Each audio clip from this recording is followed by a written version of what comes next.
everyone, welcome to this week's wildlife vlog. I spent several days this week exploring the National Zoo. With Halloween fast approaching, there are all sorts of macabre decorations.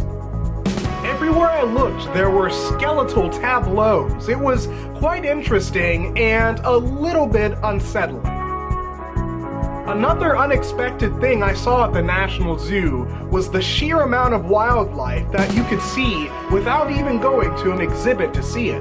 Gray squirrels are busy storing nuts for the winter, and chipmunks stuff their jowls with life-saving seeds, braving the angry slap of wind-blowing leaves. Let's take a look at the animals that were actually on exhibit.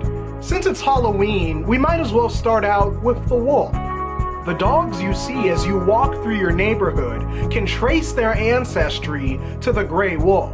The angular facial structure, pointed ears, and amber eyes have been bred out of many of today's dogs, a constant reminder that the wolf is a wild animal, not a pet. Many of the animals I viewed were lethargic. Take this lion lounging about in the noonday sun, or this similarly lazy sea lion. At least it was staying still enough for me to film the bristles on its nose. Things were a little bit more lively with this seal. Looking closely, you can see one obvious difference between this seal and a sea lion, with long bristles above its eyes instead of along its snout. Back to the big cats, I found that the lions were much more lively when I visited them later in the week. This large male is enjoying a cool fall afternoon. His mane almost seems to blend in with the leaves' fall colors. Here you can see another of the big cats, a cheetah, marking its territory. On the African savanna, cheetah have been known to jump on top of jeeps, peeing on the unwary photographers inside. Like eyeliner, the cheetah's facial markings emphasize its beautiful large eyes. Just as striking, the stripes of this pacing tiger accentuate its sleek, muscular form. Even drinking water, this animal exudes lethality.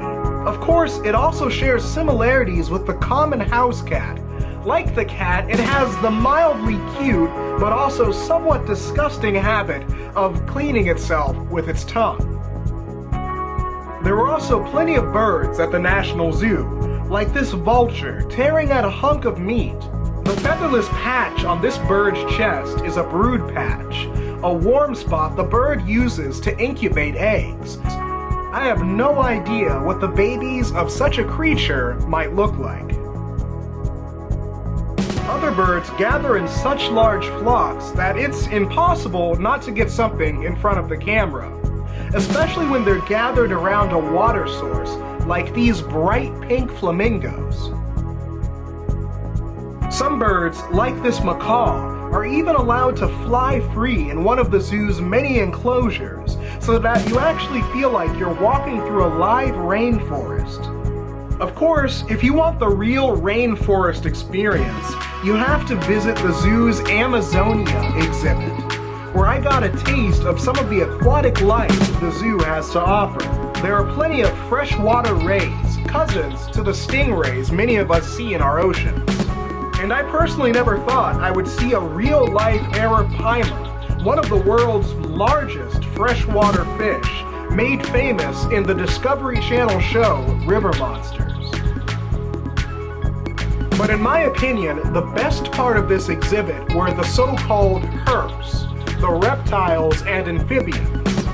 Scaly, slimy, wide-eyed, I am simply fascinated by their almost alien forms. With its large collection, this exhibit gives a taste of just how many reptiles and amphibians inhabit our world's rainforests. Unfortunately, many of these animals are threatened by chytrid, a fungus that infects the skin of these amphibians, eventually killing them. Worldwide, these fascinating creatures are facing extinction. Only time will tell if we can halt the threat of this mycelial menace. And on that frightening note, I hope that everyone has a happy Halloween tomorrow. As always, if you want to see more of my work, you can check out my YouTube page. or take a look at my Instagram to see some of my wildlife pictures. That's about it. Have a happy Halloween and see you guys next week.